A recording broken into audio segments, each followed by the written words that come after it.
for us to say na God is good, do you think that's enough?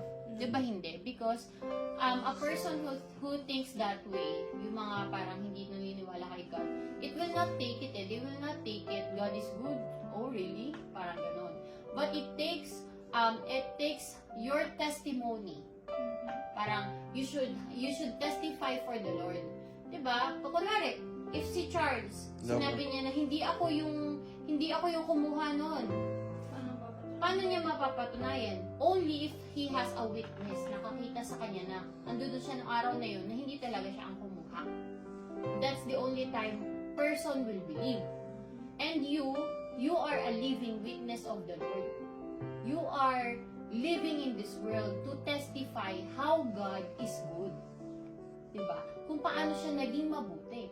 Because people who doesn't believe in the Lord would ask, paano siya naging mabuti? Hindi siya naging mabuti sa akin. Diba? So you have to testify how God is good in your life. Kung gaano siya naging mabuti, kung gaano siya naging loving, kung gaano siya naging faithful. Diba? Don't get us wrong. We believe in Jesus. We believe in God. Though, kahit ganoon, may nangyayari pa rin sa aming mga bagay na hindi maganda. Diba? But still, we believe God is good. Kasi, nararanasan namin yung presensya niya at sinasamahan